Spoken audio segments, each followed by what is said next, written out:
Good morning, everyone, and welcome to Ideas xLab's Uncovering Video Podcast Connection and Inclusion. I'm Josh Miller, the co-founder and CEO of Ideas xLab, and we are really excited to be engaging you all in this discussion that builds on a pilot series of conversations that we started in January and February.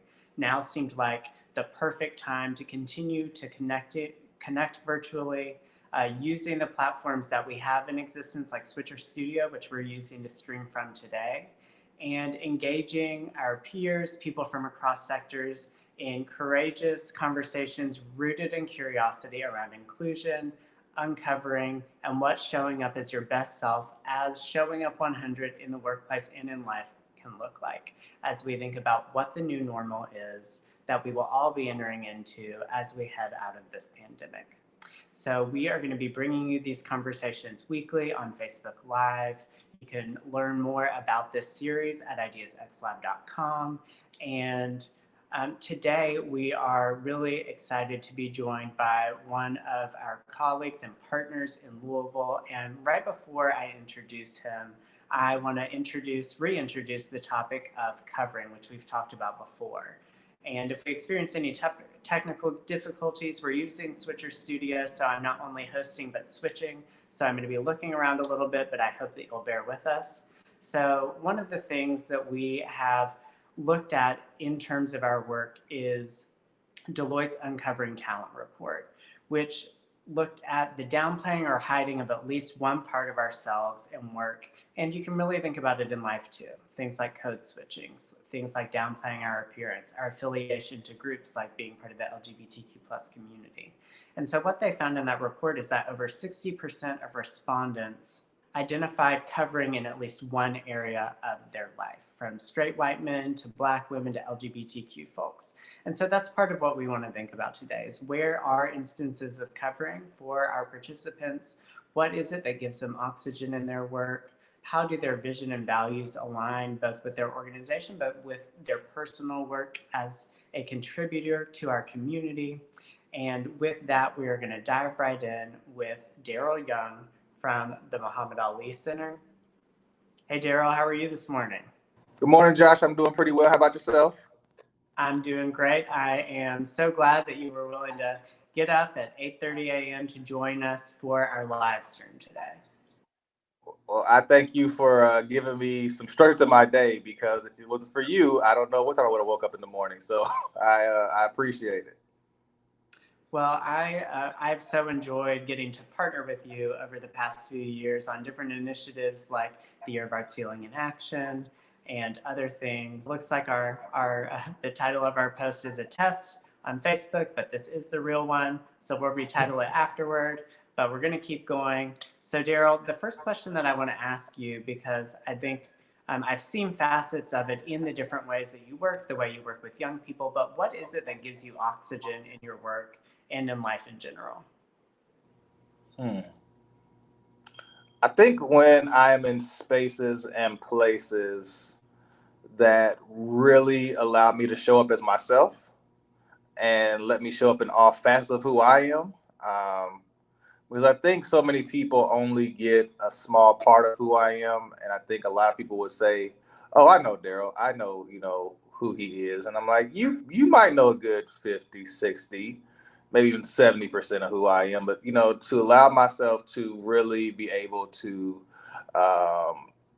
be my authentic self, which is, at times serious, but also extremely goofy.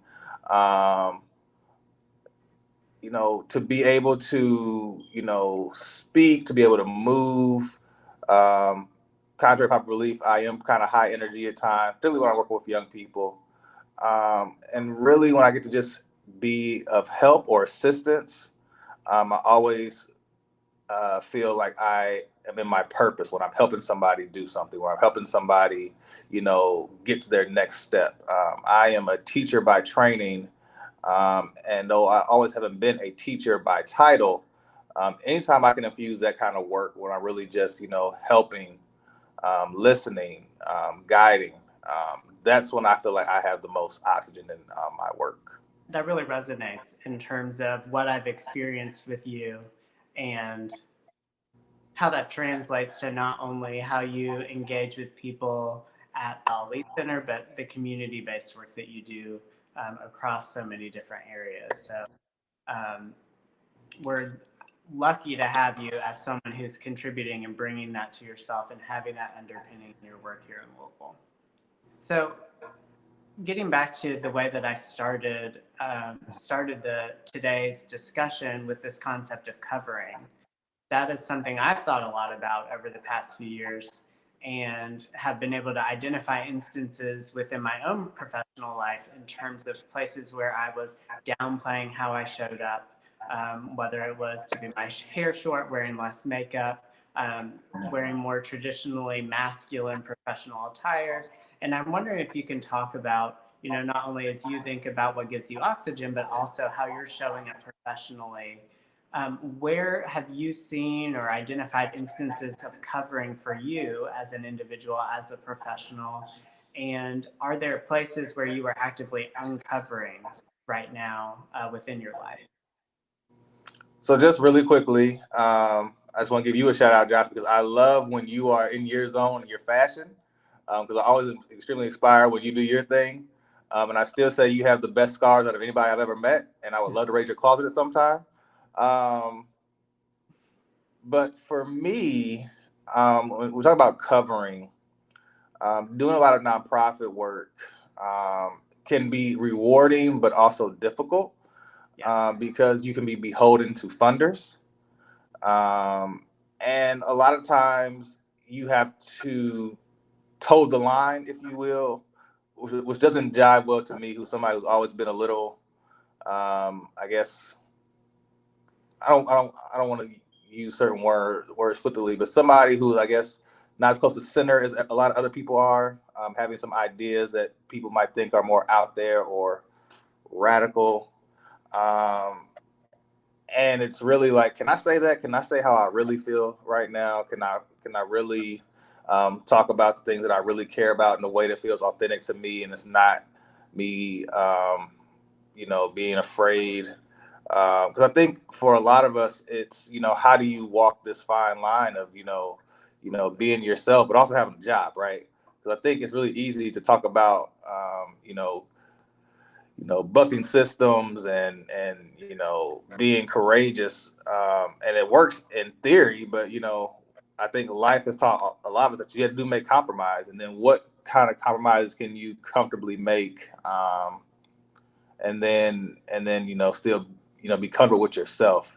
For me, I credit a mentor of mine, Shawn Dove, and he came up with this phrase, I think maybe a year or two ago, and he said, what would you do if you were 10 times bolder?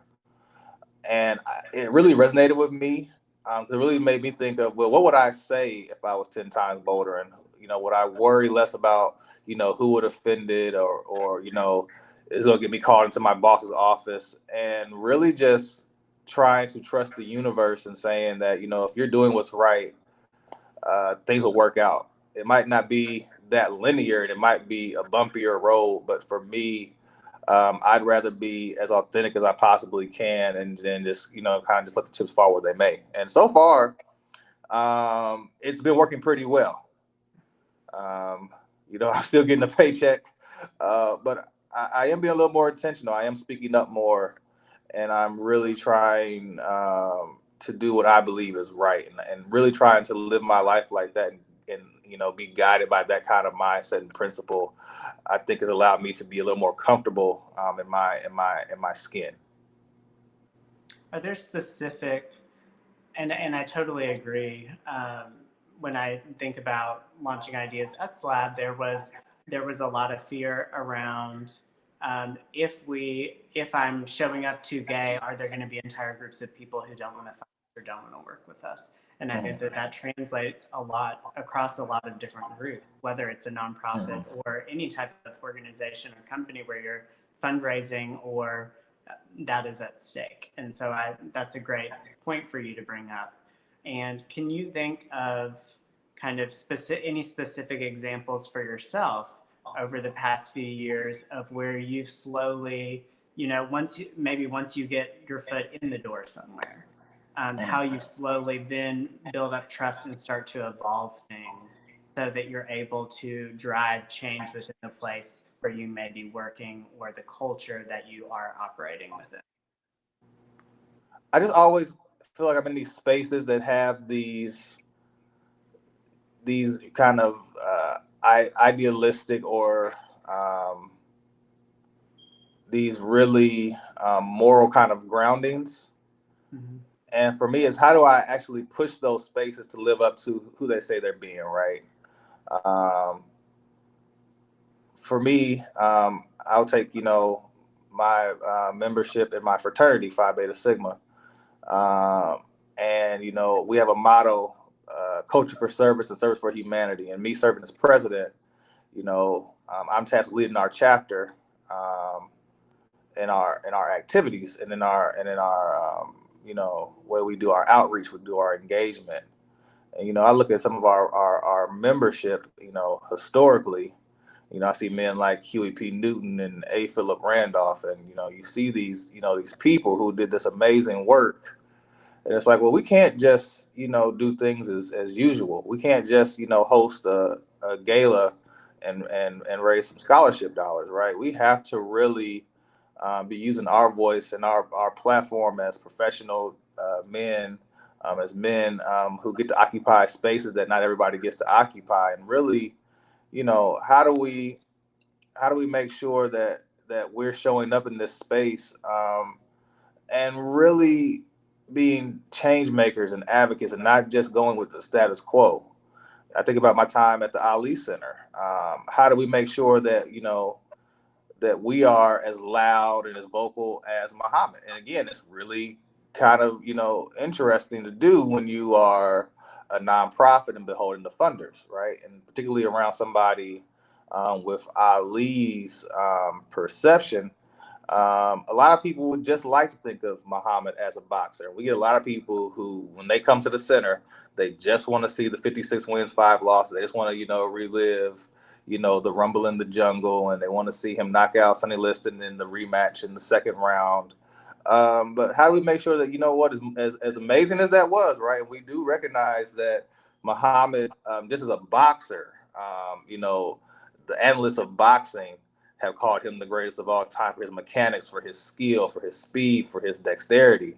But how do we make sure that we're also giving you the Muhammad who refused to go to the Vietnam War, not because he was a draft dodger, but because he had taken issue, one, with the fact that it was a disrespect to his religion, which told him he could not, kill another man. But also, how can I go and represent a country who won't even allow me to eat at a restaurant in my own hometown? How can I talk about, fighting for freedom when none of folks who look like me are free in this country?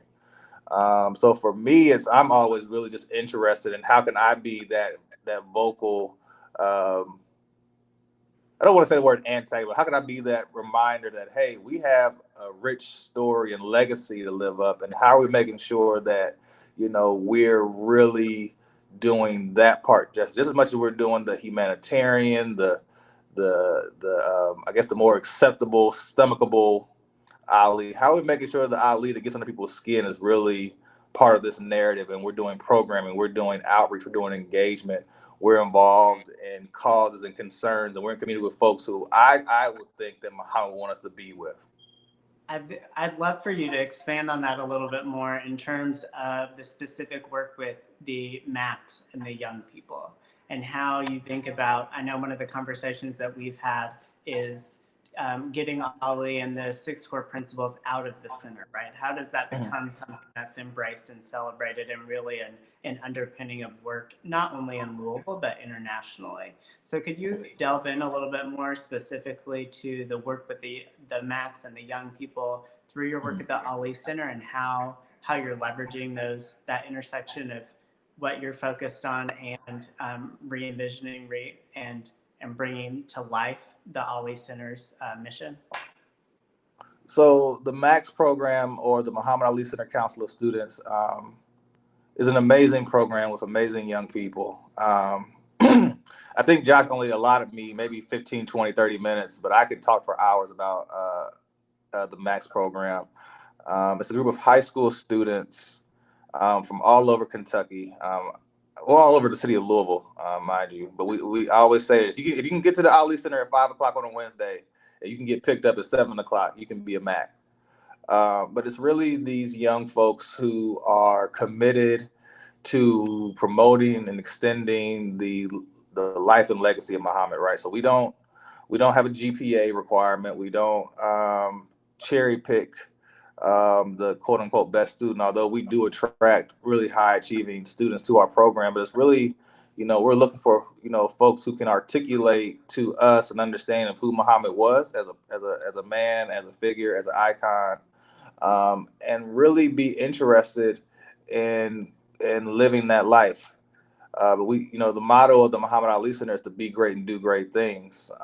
And for Muhammad it was him hoping the center would be a source of inspiration for folks to find their greatness. And I always tell my Max, you might not be an international figurehead or icon, but you've been gifted enough of some kind of talent, some kind of passion that you can go out here and make a difference. So for us, it's how are we equipping these young people to have the skill set, the ability to go out here and be bold, be courageous, who want to go out here and make a difference. So, I have students who have so many different passions, whether it's, combating police brutality, whether it's, LGBTQ rights, whether it is income inequality, whether it is, feminism, whether it is, um, you know, activism, whether it's the environment, climate change, all these different things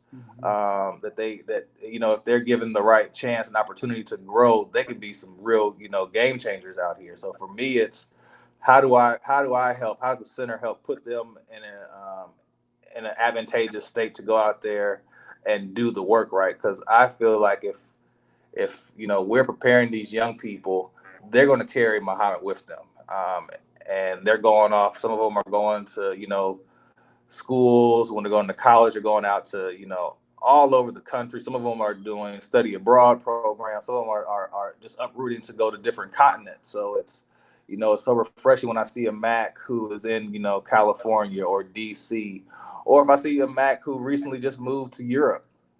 It's exciting when we talk about Ali being a global figure, right? Not just a national figure. It's exciting to see these Macs in these global spaces, able to really, make a difference, but also just seeing them around Louisville and just seeing them become, into their own and into their voice and really starting to advocate. And, it tears me up when I see them, leading something, right?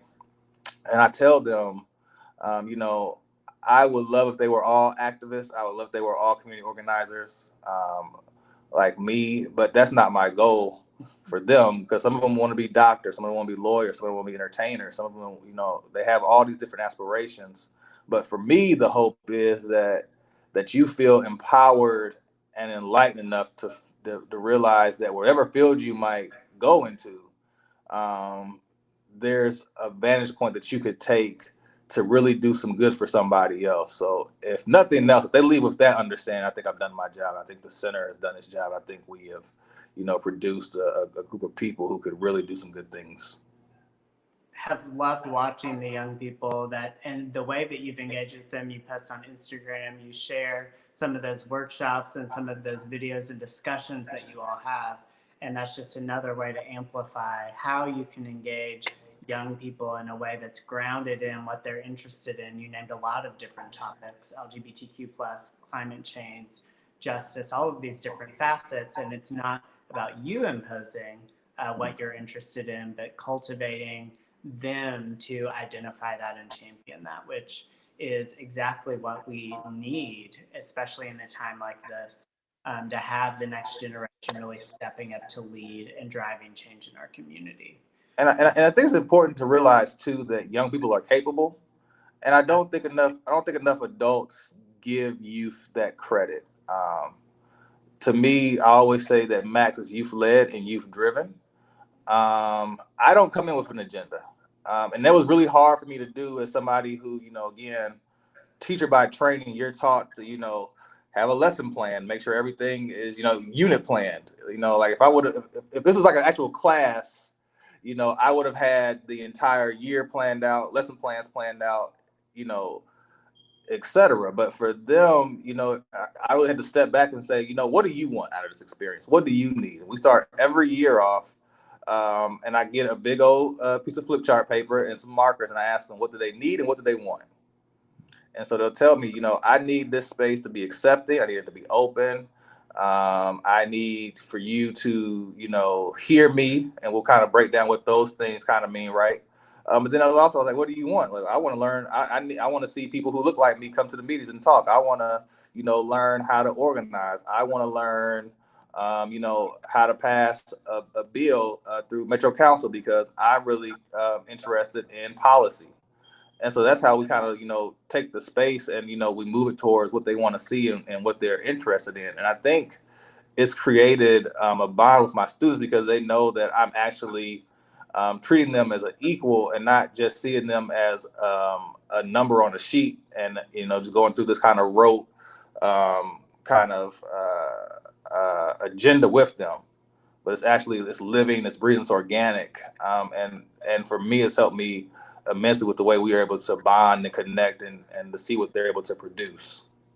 Can you give an example in talking about things that they've come up with and produced based on what they were interested in? One of the projects that they worked on or focus areas that they chose to tackle as a group?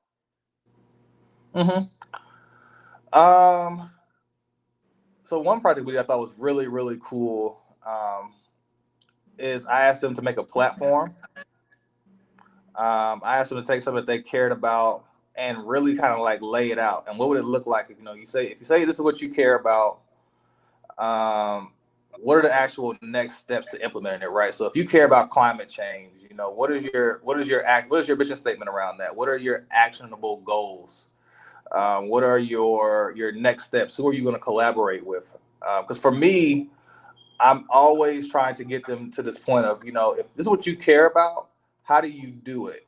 And making sure that you're not just waiting or thinking, okay, I think this, but I know I can't do anything about it. Like, no, you can. So what does that look like if you actually start planning it out, right? So not just saying, I care about climate change or I care about police brutality. I was like, okay, so if that's what you care about, I really try to make sure the meetings are grounded in, tangible outcomes for them.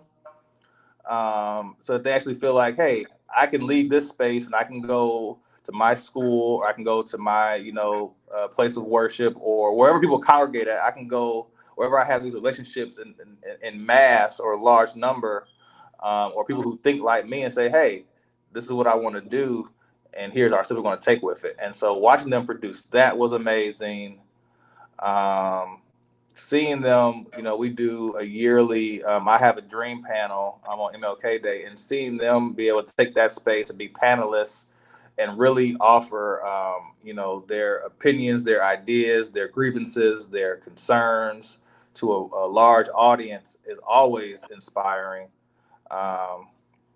Also seeing them take up the mantle of doing community service.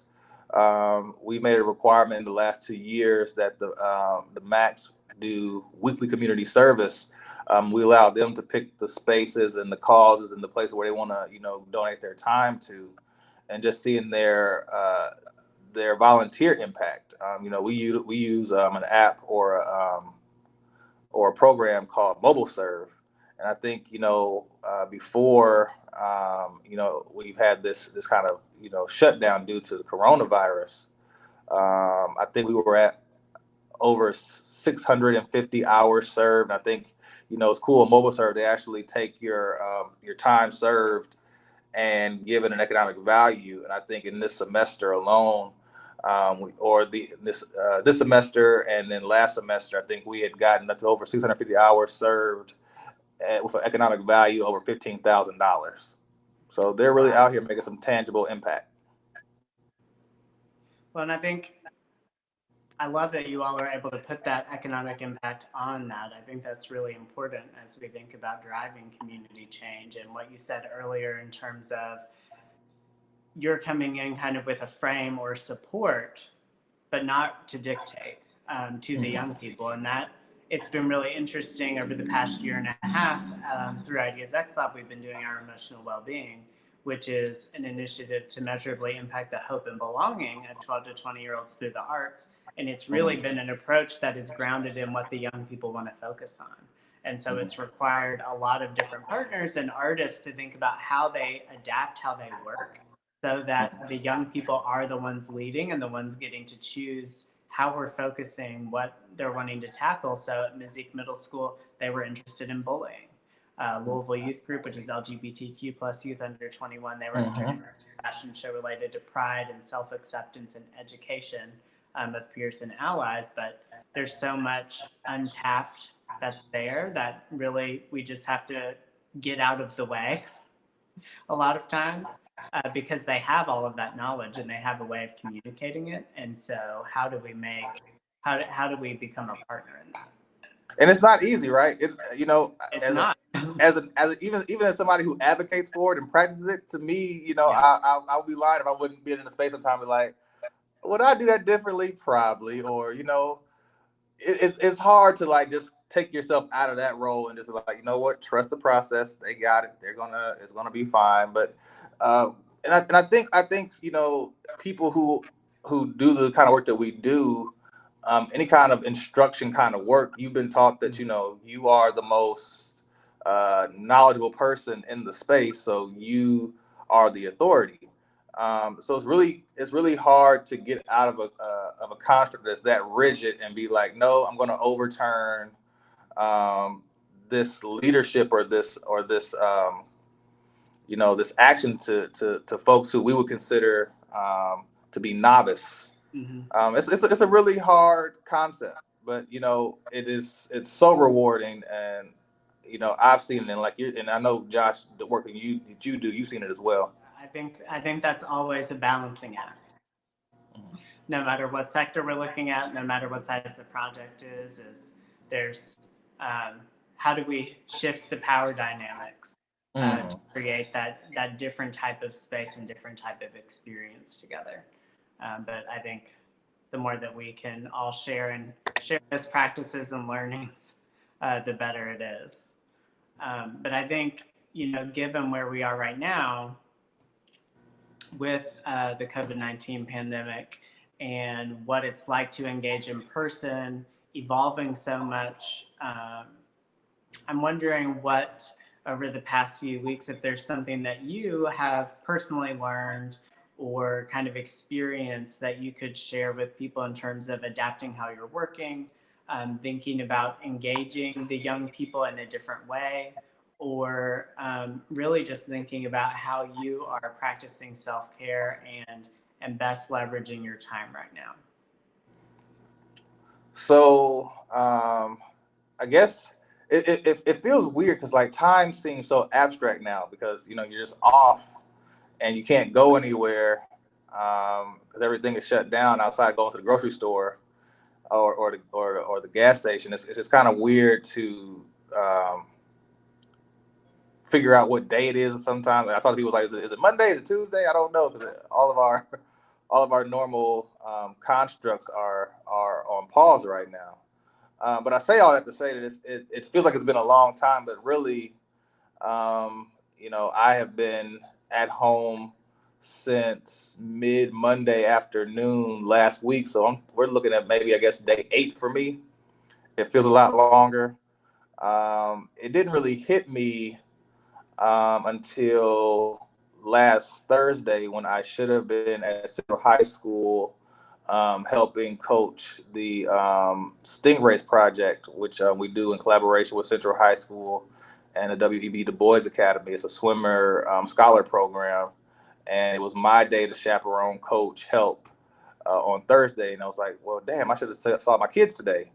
And then I started thinking about my Max students who are going to be seniors. And I was like, wow, I'm not going to really see them when we get past this because, you know, they're going to be off to college and everything. And so it really made me get in my feels last Thursday, to be transparent. But it did make me think of, to your point, Josh, how do we leverage, you know, our social media? How do we leverage these apps like Zoom and Slack, WhatsApp, GroupMe? I thought about them, so I sent them a message. I went on GroupMe and just said, "Hey guys, it's been a while. I don't know when I'll see you guys, but I'm thinking about you. I'm here for you." Um, and it was interesting. I was like, I try to send you guys updates on this thing, and I might get one or two responses, but I say I miss y'all, and we all a little bored with nothing to do, and I get 30 replies back, and I'm like, where's that when I need y'all to turn the permission slip form on time? But I have been thinking about ways to engage them, even though we're not in session right now. As far as self-care, for me, I haven't been as stressed as I think I thought I would be with everything that's so up in the air, because I think for myself, I really needed to slow down. I really needed the time to just stop. And I heard somebody use a phrase a little while ago. Relax your shoulders and unclench your jaw. I didn't realize how clenched my jaw was and how bad my shoulders were. But I had wrote a mission to myself in 2019. I was tried to journal. Um, Also to the viewers out here, I'm by my window. And if you keep on seeing me like look outside, I keep on like seeing like a bird fly by. So that's why I keep on jumping.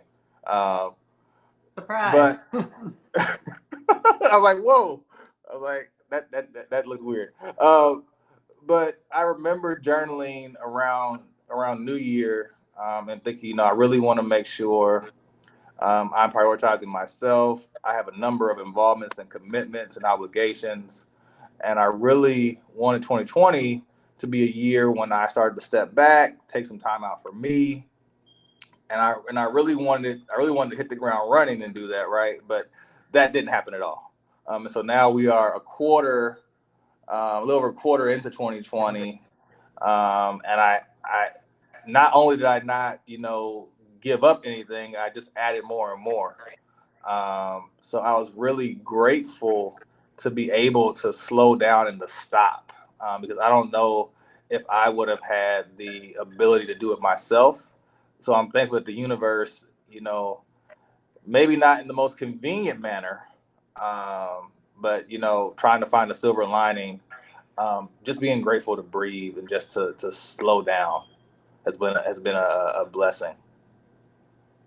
Yeah, I think I was in a similar boat last year in terms of feeling extremely overwhelmed and overcommitted, and so thinking really strategically about where are the places where I can clear up space, and really try to focus some of that effort. And I think sometimes it is something like what we're experiencing right now that forces you, kind of like when you overwork your body to exhaustion and your body just says, I am done.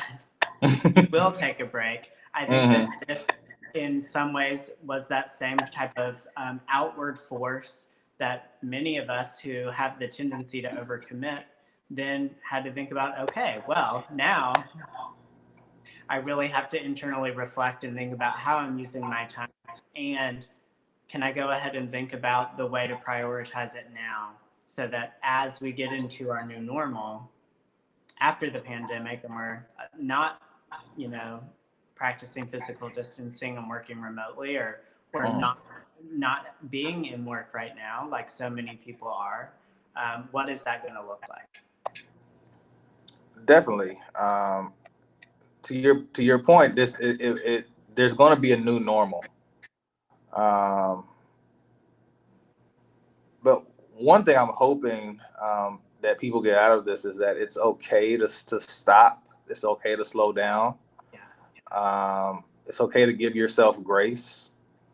I noticed that a lot of folks are having a real hard time having time on their hands. But I think a lot of us, unfortunately, we define ourselves by our output.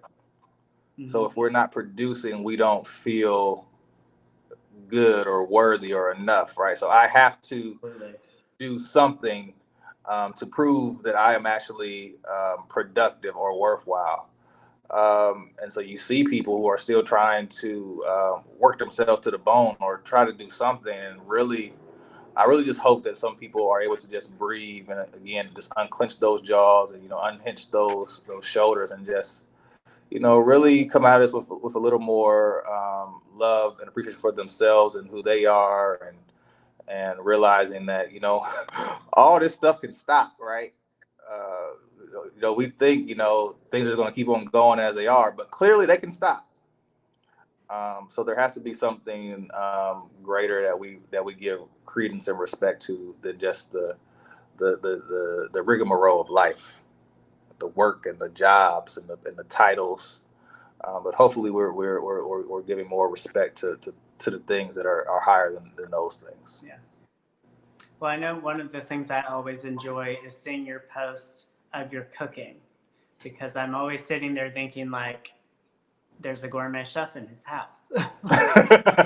Plate it up, you make it look all nice, you make all of these dishes that I would never really thinking about making at home. So share if you have any recipes you've done recently, any favorite foods that you're cooking. I know that's one of the ways that you kind of use your creativity in a different way. And I'd love for you to just talk a little bit about your ongoing series of how you're sharing that and why that's important to you.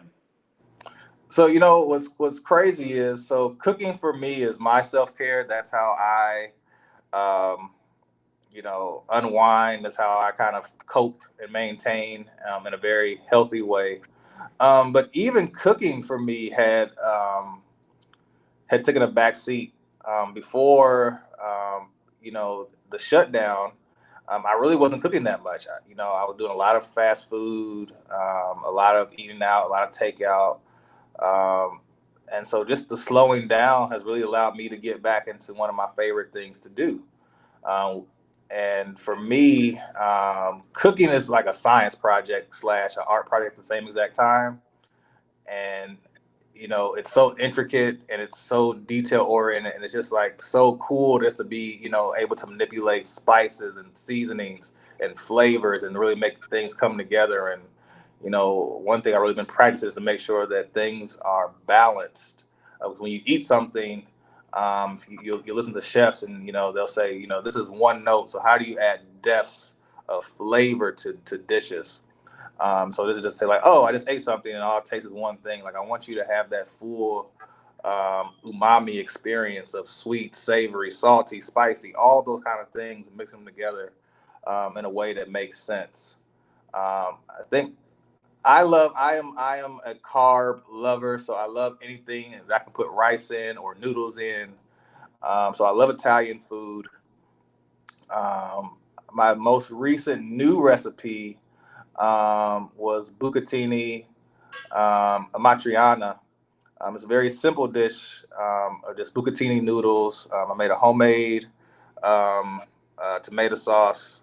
You have bacon, tomatoes, some onions, garlic, some of the pasta water to kind of bind it all together. It was so amazing. It was probably one of the tastiest things I've ever made. I experimented recently making my own kind of barbecue sauce or glaze. I did a center cut pork chop, and I made this kind of like spicy peach and bourbon glaze before. Going to the store and where everything is kind of out of stock. I couldn't find peach preserve, but I found mango peach preserve. I was like, well, mango and pork go together. That sounds like it makes sense. So, yeah, I've seen that before somewhere. So, being able to, find, some ways to tweak things and still make it taste good was really cool. So, I love pasta. I love, rice. I'll probably be doing something with rice here soon. One of my favorite, just like comfort foods. It's not a fancy dish, but it's just one of my favorite meals is red beans and rice. I made that Saturday. I'm probably gonna do spaghetti this week. And I really want some fried catfish. I'll probably be frying. I have so many different influences when it comes to food. Sometimes I like trying to replicate what I had at a fancy restaurant or I see on TV.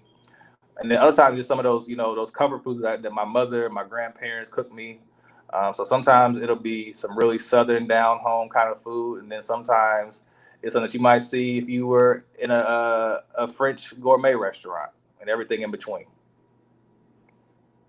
Well, keep sharing them, and I'm sure many of us will pull some inspiration from those as we try to make and evolve how we cook at home to get some more flavor and get some more variety, especially as we head into the next few weeks. I know that Theo's got his British baking show inspiration on and made a lot of bread already. So I think a lot of people are in the mode of evolving and expanding what they're cooking. That's one thing I can't bake. I that's one thing I can't do. I am a terrible baker because I don't like sweets too much. I'm not a big sweets guy, so I never felt compelled to really try at baking. But I remember maybe it was about 2 years ago, I tried to make some cookies, and it was the most humbling experience ever. Cookies was what I grew up making, so that's something I can definitely do. Not all of the stuff that you make, but I can make some cookies. So fair trade-off, Josh. If you teach me how to make cookies, I'll show you some fancy Italian dishes. That is fair. And you are welcome to come and raid my closet anytime. Thank you. So that we're going to go ahead and wrap it up for today. We had a few different people commenting on Facebook that really plugged into that quote that you shared. Darryl, what would you do if you were 10 times bolder? Can you remind me who that was attributed to? That is Shawn Dove, who is the CEO of the Campaign for Black Male Achievement. Awesome.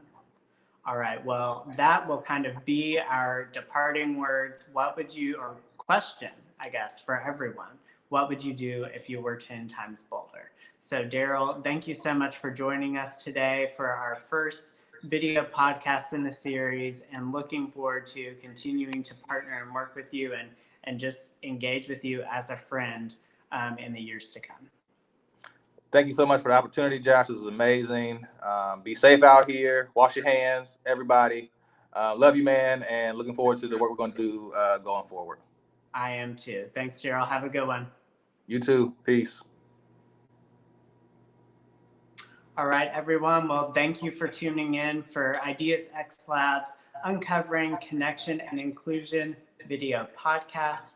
We will be back on Thursday at noon with Dayna Neumann, and we are looking forward to engaging you all in this series. We may have hit a few technical difficulties this morning, but we made it through.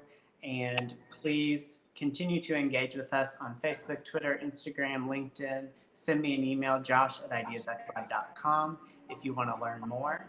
And we also want to thank our partners in this video podcast, Switcher Studio, the platform we are using, which is a great way to leverage multiple devices and integrate people calling in like Darryl just did, integrating screen sharing. I know that a lot of events and also churches are using this type of platform to reach their audience. And also want to thank Maine and Clay, the space that I'm sitting in right now, for partnering with us to offer a space to be able to record and live stream from. So we look forward to engaging with you all soon. Learn more about our work at ideasxlab.com. And again, I'm Josh Miller, the co-founder and CEO, and I've been so glad to engage with and share with you all as we delve into these conversations in the coming weeks and months. So thank you and have a great day.